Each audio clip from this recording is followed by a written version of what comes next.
First off, I'd like to thank everybody for coming. And I guess when we're talking about your money, you want to come and see where it's going. And so, but before I get into the agenda, I really would like to say that the town board, working with myself, we spend, I'd say, at least half of our time on water and sewer related matters. And because we really believe it just takes our time, and we identify with what the population has been going through in regard to like brown water in the past and turning over of a water district in Scotchtown from the man who owned it and ran it in the ground to us, and a multitude of problems. Okay. The first thing I'd like to do is I'd like to recognize Ken Newbold. He and I chair the water and sewer issues for the town. Lou is the Commissioner of Highways. George is Commissioner of Insurance, and he works with Joint Recreation. Phil, who's here, or will be here shortly, is the Commissioner of Finance, so he's involved in this, and he's also Commissioner of Police.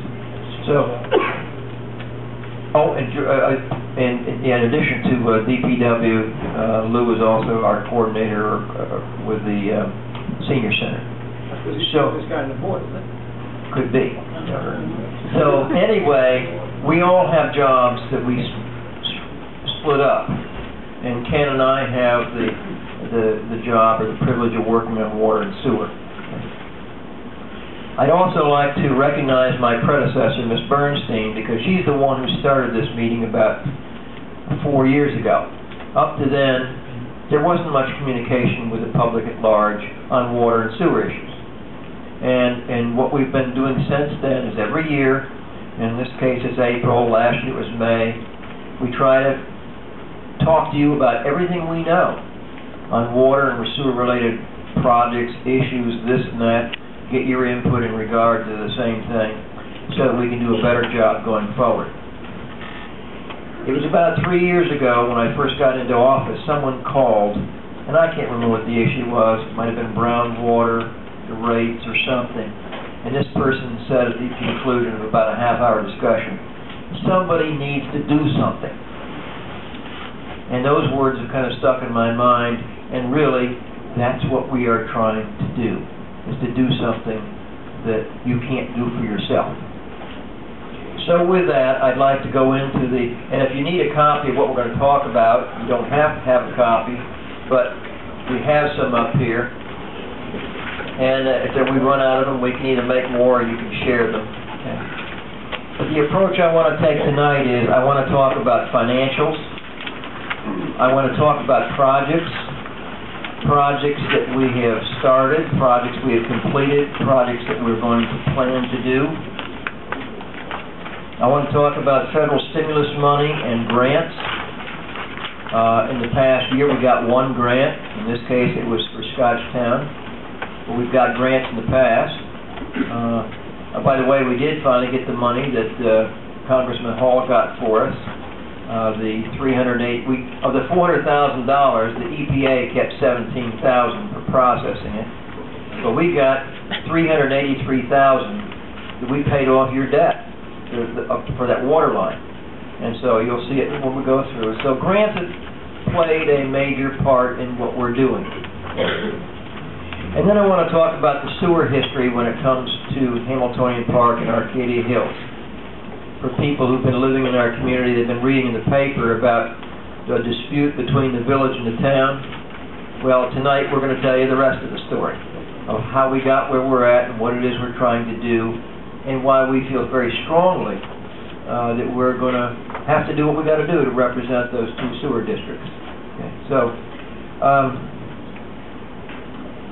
with that, I'm going to start with the two water districts, Scotchtown and Stonehenge, or Stonehenge and then Scotchtown, because these people may want to say, well, okay, I've learned all I want to know about my district, and then go ahead and leave. But I'm going to leave the last one will be water and sewer for Hamiltonian Park and Arcadia Hills until last, so that we can just zero in with those people who are involved in those two districts. So we run out of handouts that you're looking for, sir? Yeah, I think Bill may have gone in. He just went out to make some, and as soon as we make some, we'll bring them out to you. How would that be? So, the first thing I want to do is I want to talk about is the Stonehenge Water District. I think we got some pretty good news for Stonehenge. The fact is, during this past year, we completed building. We went out, we designed the well that we wanted, got engineering specifications. We went out for competitive bids, and we drilled the well. We finished the well. It's all together. So the county health department had been on our case for several years to build a backup well for Stonehenge, because without it, if the primary well, if something happened to it, there would be no backup, and we would have to truck water in and those kinds of things. So that's happened. So, but let's take a look at the Stonehenge. Stonehenge has 42 homes. We ended the year of 12/31/09, December 31st of 09. We ended the year with a deficit in our checkbook of $4,754. Well, that's not bad if you can get that close to zero. Okay. The reason being is we started the year with quite a bit of money, and for the last 3 years we've been collecting money to put that backup well in place. Okay. But two things: we paid cash for the well; it's all done, paid for. $37,000 we paid cash. And that's our mantra that we follow: pay as you go or you don't go. So you don't have to, we're not paying the banks back for that well. It's already bought and paid for. It's owned by you in the water district.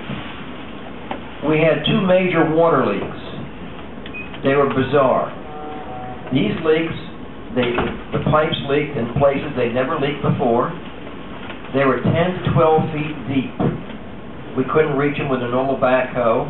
We had to get an excavator, and one of them was adjacent to an electric pole, so we had to have the power company come and stabilize the pole while we dug down below where the pole was to get to the leaks. Those two leaks cost us $31,000 to repair. So between the $31,000 to repair the lines and putting in a new well for $37,000, we basically wiped out the checkbook.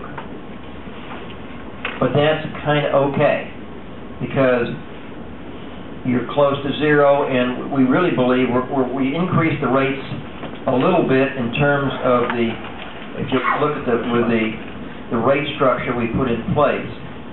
For example, from 0 to 12,000 gallons of water, it's going to go up 75 cents. And so, and you can see the rates going up. And then the heavier users, when they get above 22,000 gallons, it will be going up $1.25. But the fact is we've been collecting $59.33 for 3 years to pay for your well. And so now we've got another project that we want to do, and that project is we need to put in these what they call radio-controlled or remote read water meters. All of our other water districts have them except Stonehenge. And we left Stonehenge to last because we knew we had to spend money on the well.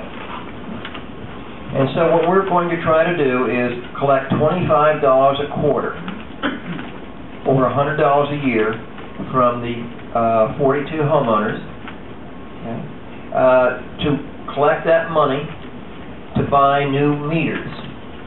If a meter breaks in the meantime, it will be replaced with a new meter, the new ones that are remote read. Okay.